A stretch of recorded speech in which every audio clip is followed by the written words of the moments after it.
Hi friends, story ഇട്ട് പോവാം. നമുക്ക് സ്റ്റോറി ഇട്ട് പോവാം. ആ ആയിഷ, എന്ത് പറ്റി ആയിഷ? ഒന്നുമില്ല മച്ചി. ആയിഷ എന്ത് പറ്റി? ഫാത്തിമ ചോദിച്ചു. ആയിഷ എന്ന് പറ്റി? എൻ്റെ ആയിഷ കയറിയായിരുന്നു. ആയിഷ എന്ത് പറ്റി? കരഞ്ഞ് പറയുന്നത് മച്ചി, എനിക്ക് നിൽക്കാൻ ഇഷ്ടമല്ല മച്ചി, എനിക്ക് മാരേജ്. എന്നെ ആയിഷ കയറിയാൻ തുടങ്ങിയായിരുന്നു. ആയിഷ അത് സമാധാനമാക്കാൻ തുടങ്ങി. ആയിഷ നിൽക്കറിയണ്ട. ആയിഷ പറയാം, മച്ചി എൻ്റെ വീട്ടിലുള്ളവരല്ല അന്ന് ശരിയില്ലടി, അത് മാത്രമല്ലടി, എൻ്റെ എൻ്റെ ബാപ്പ അമ്മ എനിക്കറിയില്ലടി. എൻ്റെ ബാപ്പ അമ്മ പറഞ്ഞാൽ ഒന്നും അനുസരിക്കില്ലായിരുന്നു. അവർക്ക് ഒന്നും ചെയ്യാൻ പറ്റില്ല. എനിക്ക് മാറി ഇഷ്ടമെന്ന് പറഞ്ഞു ബാപ്പ അമ്മക്ക് ഒന്നും ചെയ്യാൻ പറ്റില്ലടി. എൻ്റെ ബാപ്പ പറയാം, ഇവിടെ നിൽക്കണ്ട, എവിടെ നിന്ന് പോയില്ല, അവർ നിന്നെ ഫോഴ്സ് ചെയ്ത് മാരേജ് കഴിക്കും. ഞാൻ എവിടേക്ക് പോവാ? ആയിഷ പറയായിരുന്നു കരഞ്ഞിട്ട്. ആരുടെ മാരേജ് കഴിക്കാൻ പോകുന്നത്? അബ്ദുവിനെ. അവൻ ശരിയില്ല മച്ചി, അവനക്ക് ഓൾറെഡി കുടിക്കുന്നൊരു ഹാബിറ്റുണ്ട്, സ്മോക്കിങ്, ഡ്രിങ്കിങ് എല്ലാം ഉണ്ട്.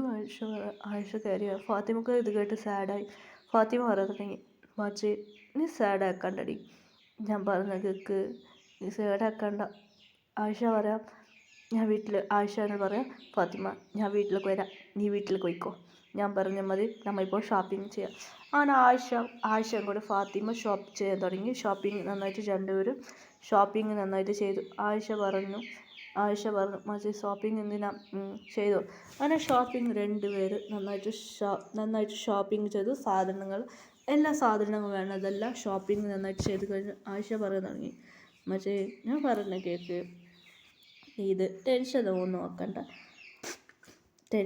ആക്കണ്ട. ബാപ്പ പറഞ്ഞത് ഓർമ്മ ഉണ്ടല്ലേ? അതെ. ആയിഷ പറഞ്ഞതാണെങ്കിൽ, ബാപ്പ പറഞ്ഞത് നിനക്ക് ഓർമ്മ ഉണ്ടല്ലേ? അതെ. എൻ്റെ ബാപ്പക്ക് അവർ പിടിച്ചുകൊണ്ട് പോയത് മാത്രമേ അവർ വീട്ടിൽ കൊണ്ടുവന്നിട്ട് അവരെ പിടിച്ചു വെച്ചായിരുന്നു ബാപ്പ. അവരിപ്പോൾ വെളിയിൽ വരുമ്പോൾ അതുകൊണ്ട് എന്നോട് പറഞ്ഞായിരുന്നു, ഓൾറെഡി നടക്കുക കാര്യം പറഞ്ഞു, ഇവിടെ നിന്ന് പോകാൻ പറഞ്ഞു. അത് മുതൽ അവരോട് ഞാൻ കുറച്ച് സംസാരിച്ചിട്ട് ഞാൻ ഇവിടെ ഒന്നും പോവാം.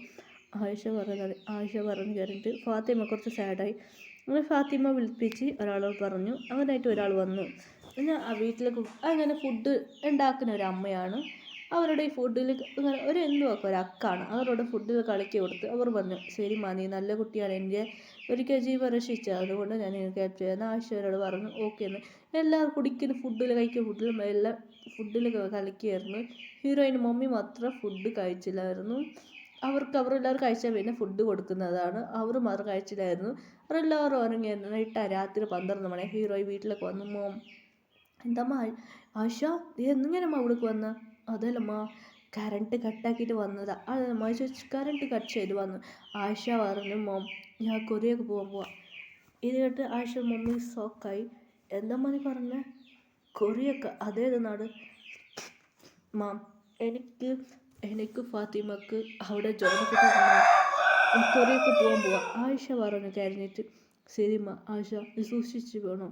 അതുമാത്രമല്ല കൊറിയക്ക് പോകുന്ന മുമ്പ് ആയിഷയോട് പറഞ്ഞു, മോളെ നീ കൊറിയക്ക് പോകുന്നത് ശരി അതല്ല. ആയിഷയോട് പറഞ്ഞു, ആയിഷ ഒരു ഇതാ അവിടെ റൂമിൽ ഒരു റൂം, അതെ മുകളിൽ റൂമിൽ ഒരു റോസ് കളർ ഒരു മിന്നിൻ്റെ ഡയമണ്ട് പോലത്തെ അതുണ്ട്. അറ്റാച്ച് ചെയ്താൽ നിങ്ങൾക്ക് ആർക്കും നിന്നെ കണ്ടുപിടിക്കാൻ പറ്റില്ല. അതുമാത്രമല്ല നിങ്ങൾക്ക് ഇവിടെ നിന്ന് പോവാം.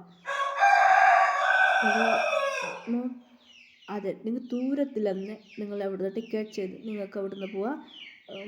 അതായത് ആയിഷ പറഞ്ഞിട്ട്, നീ അവിടുന്ന് ഡൽഹിയിൽ തന്നെ നീ അവിടുന്ന് പുറപ്പെട്. ഇവിടുന്ന് ഡൽഹിയിൽ നിന്ന് വെച്ചാൽ മതി, നീ ഡൽഹിയിൽ തന്നെ പുറപ്പെട്. അതുമാത്രം ഡൽഹിയിൽ തന്നെ. ശരിമാ. അങ്ങനെ ആയിഷക്ക് ഒരു ഫ്ലവർ പറഞ്ഞു. അവർ വീട്ടിൽ വന്നു, ആ ഫ്ലവർ കൊടുത്തു. അങ്ങനെ ആ ഫ്ലവർ യൂസ് ചെയ്ത് അവിടുന്ന് മറിഞ്ഞു പോയി. ഡൽഹിക്ക് എത്തി. അവിടുന്ന് ഡൽഹിയിൽ നിന്ന് അവർ ഇതാക്കി. കുറച്ച് ക്യാമറ ഒന്ന് ഹാക്ക് ചെയ്തില്ല, അവർ വീടൊന്നും കാണാൻ പറ്റില്ല. ഓക്കെ പറഞ്ഞു, അവർ ടിക്കറ്റ് കൊടുത്തു. അങ്ങനെ ഡൽഹിയിൽ നിന്ന് അവർ ഹോട്ടലിൽ ബുക്ക് ചെയ്തു. അങ്ങനെ ഹോട്ടലിൽ താമസിക്കാൻ തുടങ്ങി. എന്നിട്ട് അവിടുത്തെ മതി ചെയ്തു. അങ്ങനെ ഡൽഹിന് അവർ കൊറിയക്ക് പോയി. മച്ചി കൊറിയക്ക് പോകുന്ന ഫ്ലൈറ്റിൽ കയറി. മച്ചി നമ്മളിപ്പോൾ കൊറിയക്ക് പോകുന്ന ഫാത്തിമ പറഞ്ഞു, അതേ മച്ചി നമ്മളിപ്പോൾ കൊറിയക്ക് പോകുന്നതാ. ആയിഷ ആയിഷ പറഞ്ഞു, ഫാത്തിമ നിൻ്റെ ഉമ്മാനെപ്പനെ അതെങ്ങനെടി എൻ്റെ വീട് എവിടെയെന്ന് അവർക്കറിയില്ല. അങ്ങനെ ഹീറോയുടെ ഫ്രണ്ട് പറഞ്ഞു. അങ്ങനെയായിട്ട് അവർ കൊറിയൊക്കെ എത്തി. അങ്ങനെ PTS മെമ്പറിന് ഹീറോയ്ക്ക് ഒത്തിരി ഇഷ്ടമാണ്, ഒരു ക്രഷാണ്. അങ്ങനെയായിട്ട് ഹീറോയി പറഞ്ഞു, മജ ഞാൻ പോവാം. അതിനും പറഞ്ഞ് ഹീറോയി അങ്ങനെ വീട്ടിൽ താമസിക്കാൻ തുടങ്ങിയായിരുന്നു, ഹോട്ടലിൽ. അങ്ങനെ അവിടെ ഗസ്റ്റ് ഹൗസാണ്, ചെറിയൊരു ഗസ്റ്റ് ഹൗസ്. PTS മെമ്പർ ഇങ്ങനെ വരായിരുന്നു, ഒരു ഗേൾ ഉണ്ടായിരുന്നു. അവരിങ്ങനെ കുടിച്ചായിരുന്നു. അതെ ഹീറോയുടെ വീട് ഈ ഫോട്ടോ കാണുന്ന അതേപോലെ വീട്. ഹീറോ അവിടെ ഇരുന്നായിരുന്നു. അങ്ങനെ ഫ്രണ്ട് ഫാത്തിമ പറഞ്ഞു, ഞാനിപ്പോൾ വരാം എന്ന് പറഞ്ഞു. അവൾ അവിടെ നിന്ന് പോയി. അങ്ങനെ PTS മെമ്പർ അകത്ത് വന്നു. ഇവരുടെ മറക്ക എല്ലാവരും ബൊത്തു മയങ്ങി വീഴാതറി. ഇത് ഹീറോയ്ക്ക് ഷോക്ക്. ഇവരാരാ മാസ്ക് ഊറി നോക്കും, ജിന്ന്. അയ്യോ ജിന്നാണല്ലോ. അങ്ങനെ റോസിക്ക് കോൾ ചെയ്തു. റോസി ഇവിടെ ഉണ്ടായിരുന്നു, അവിടുത്തെ ഒരു ഗേളായിരുന്നു, കൊറിയ ഗേൾ. റോസിയോട് പറഞ്ഞു ഇവരെല്ലാം ഭാഗത്തിട്ടു. രണ്ടുപേരോട്ട് റൂമിലകത്തിട്ടു. PTS മെമ്പർ 7 പേരെ കൊണ്ടുപോയിട്ട് റോസി പറയും, ഞാൻ പോവാണ്ട് വീട്ടിൽ മമ്മി വിളിക്കാം. ആ റോസി ഓടിപ്പോയി. അയ്യോ ഇവർ PTS മെമ്പറാണല്ലോ. ഫാത്തിമ കോൾ ചെയ്തു, മച്ചേ എനിക്കിന്ന് വരാൻ പറ്റില്ല, കുറച്ച് നൈറ്റാവും എന്ന്. ഇല്ല രാവിലെ വരൂടി മച്ചേ എന്ന് പറഞ്ഞു. ഹീറോയ്ക്ക് ഷോക്കായി. രാവിലെ അപ്പോൾ ഇവരുടെ എന്ത് ചെയ്യാം? അവരായിട്ട് ഹീറോ മാറുമല്ല, ഹീറോയിന് ടച്ച് ചെയ്തു. ഹീറോയിൻ അവർ ഊന്നിയിട്ട് നല്ല സ്ട്രോങ് ആയിട്ടുണ്ടായി. അങ്ങനെയായിട്ട് ഹീറോയ്ക്ക് അവർക്ക് എല്ലാം നടന്നു. ഹീറോയിൻ മൂലയാണ് ഭയങ്കര കരിയായിരുന്നു. അങ്ങനെ എല്ലാം നടന്നായിരുന്നു. ഹീറോയിൻ ഭയങ്കര കരിഞ്ഞായിരുന്നു, നടക്കാൻ പറ്റില്ലായിരുന്നു, അവൾ കരയായിരുന്നു. ഈ ഫസ്റ്റ് ജിന്നാണ് വെച്ചത്. അപ്പോൾ എല്ലാവർക്കും ഷോക്കായി. എന്തായിരുന്നു കരഞ്ഞിട്ട് പറയാൻ തുടങ്ങി ഹീറോയിൻ. എല്ലാം നടന്നു. PTSമാർക്ക് ഷോക്കായി. അയ്യോ സോറി അത് അറിയാതെ. അങ്ങനെ ഹീറോയിൻ ഭയങ്കര കരിഞ്ഞായിരുന്നു. എല്ലാം നടന്നു. അങ്ങനെ ഹീറോയിൻ പറയാൻ തുടങ്ങി, നിങ്ങൾ നടന്ന കാര്യം പറഞ്ഞു, നിങ്ങൾ ഈ വീട്ടിലേക്ക് വന്നതാ, ഞാനൊന്നും ചെയ്തില്ല, നിങ്ങളെ വീട്ടിലേക്ക് വന്നത്. ഇതാണ് CC ക്യാമറ നിങ്ങൾക്ക് അയക്കാമെന്ന് പറഞ്ഞു. നിങ്ങൾ CC ക്യാമറ ഇവർ പോയിട്ട് CC ക്യാമറ നോക്കുമ്പോൾ CC ക്യാമറയിൽ അതെ ഇവിടെ നിന്ന് വന്നതാ.